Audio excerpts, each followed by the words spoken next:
Every gun is empty, every blade is rusted. You're in a dead street, hands full of scavenged pills and canned food, and heavy boots are closing in behind you. You don't have time to be polite. Your morals are a luxury you can't afford. Why your morals will get you killed, not metaphorically, literally. Hesitation for the sake of fairness, waiting for a clean fight, refusing to hit certain spots, those are choices. They cost time, they cost openings, they cost breath. This video gives you 9 brutal rules that rewrite what right means when your life is on the line. One goal: get away alive. Listen, I teach brutal efficiency. I've seen people die because they waited for the fight to be honorable. That stops now. If you want the full demos of the moves I describe, hit subscribe and check the playlist, then train for real. Rule 1. Kill the idea of a fair fight.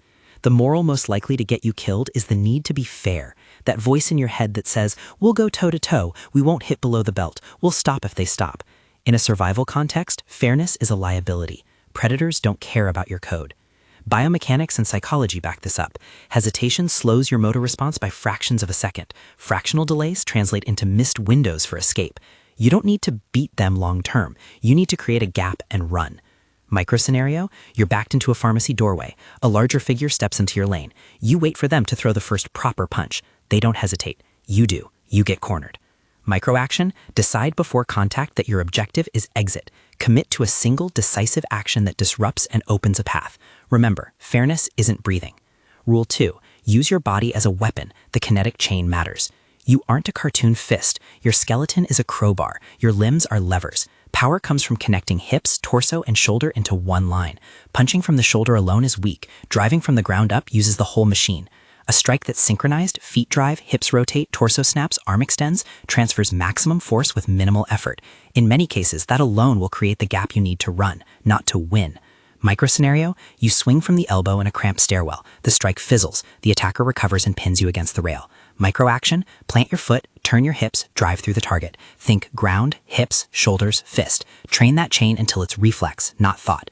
Rule 3, target the off switches, but only as last resort for lethal points. Target selection is about disabling, not cruelty.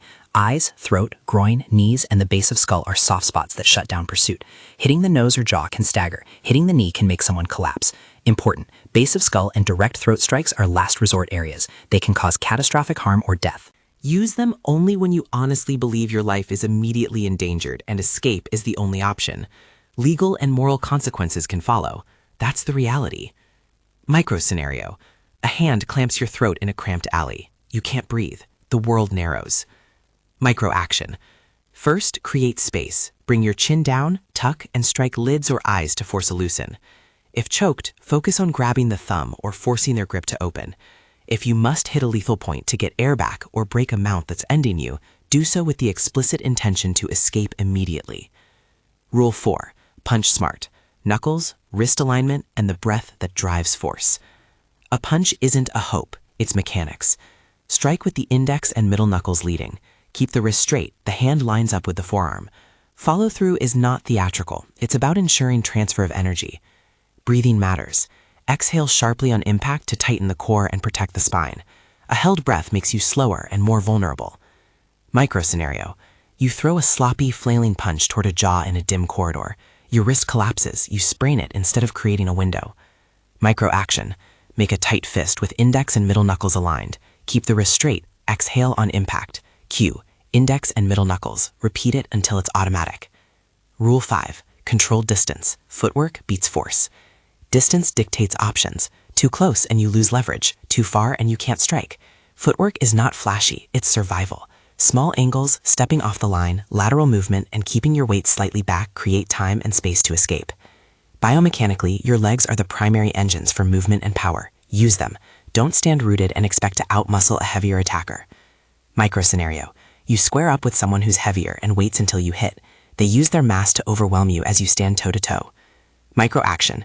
Step to the attacker's side, create a 45-degree angle, and push off your rear foot to a new exit lane. Remember, move to create the opening. Don't stand to exchange. Rule 6. Redirect, don't block. A hard block is a contact point that absorbs force and fixes your position. Redirecting uses the attacker's momentum against them. A slight deflection of the right moment collapses their balance and opens a gap. Physics favors the mover. A redirected punch or grab changes their center of gravity. You waste less energy and gain more control. Micro scenario. A grab at your jacket is met with a stiff forearm block. The attacker keeps their momentum and pulls you into a clinch. Micro action. Tap and turn. Slight angle, redirect the wrist and use their force to off balance. Step to the side as you redirect. You want them falling forward or off center, not hitting a rigid wall. Rule 7. Ground survival. Use the guard, bridge, and scramble to stand. Going to the ground isn't an end. It's another fight for an exit. If you hit the dirt, prioritize creating frames with your arms, using your legs as barriers, and executing a bridge and roll to displace weight. A heavier opponent loses leverage when you bridge and turn. Your legs are better at creating space than your hands. Use them to push, trap, and slip your hips free. Micro scenario. You and an attacker collapse behind overturned shelving. They end up on top, chest pressing down, hands pinning your shoulders. Micro action. Framing first, forearms across their hips or neck area to create distance. Bridge explosively toward your shoulder while turning your hips to roll them off. If roll fails, kick your feet between you and the attacker, create an angle, and scramble to your feet. 2 priorities: make space and stand up quickly. Rule 8. Break grips and chokes fast. Attack the thumbs, create air gaps. Grips are mechanical. The thumb is the weakest part of the hold. Chokes become survivable when you force the hand off the throat by attacking the thumbs or by creating a gap with your collarbone and chin. Time is everything in a choke. Don't delicately try to reason. Execute quick, violent actions to open an airway and then run. Micro scenario. A hand clamps your throat as you try to pass a deserted storefront. Your vision tunnels. Micro action. Grab the attacker's thumb and roll it back toward the fingers. Simultaneously tuck your chin, drop your weight, and pull the head down and to the side to create the smallest air pocket. If mounted, attack the thumbs and use an explosive hip bridge to create space. Once air returns, get away. Rule 9. Train fear, box breathing, and stress inoculation. Fear is a tool when trained. Adrenaline wrecks fine motor skills and shrinks your visual field. You don't remove fear, you use it. Box breathing is a simple cycle.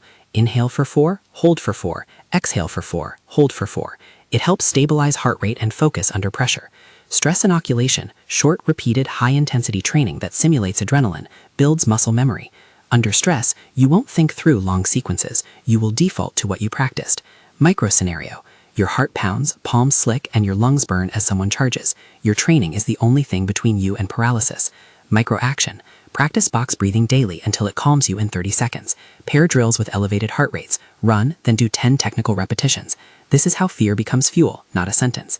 Technical mini demo. Make the basics reflex. Form your fist. Curl fingers tight, thumb outside, line the index and middle knuckles. Keep the wrist neutral. Don't let it bend on impact.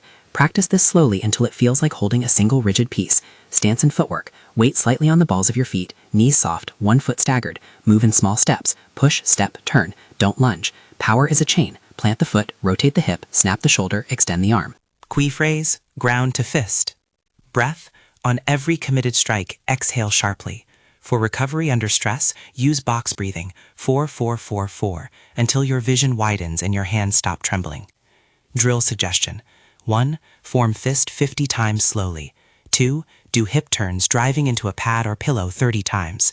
3. After a 60-second sprint, immediately do 5 proper strikes with breath and stance. Repeat weekly. Worst case escalation. Mount, choke, or pinned and heavier. Picture this. You're on the ground, the attacker mounts. There's crushing weight, hands over your face, and the world tilts.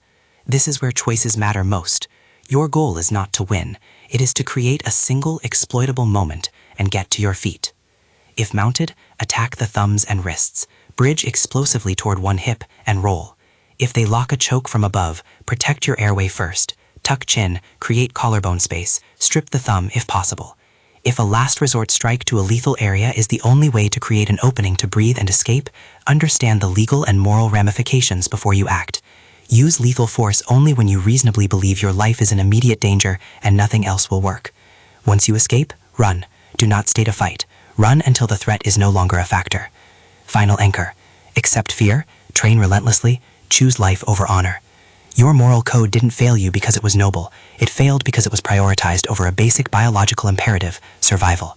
This isn't about enjoying harm. This is about making brutal, deliberate choices to preserve life. That means training your body, your breathing, your responses, and your decision-making under stress. This is not a guarantee. Nothing I say is a guarantee. These are principles that when practiced may increase your odds. They can fail. Laws differ, consequences can be serious. Always treat these techniques as last resort options, designed to create an exit, not to entertain aggression. If you take nothing else, train the basics. Watch the follow-up drills, enroll in coach sessions, and practice stress inoculation. Life depends on it. If this hit you, share it with someone who thinks fair always wins. Learn the demonstrations in the playlist. Train with professionals. Know your laws. Stay alive.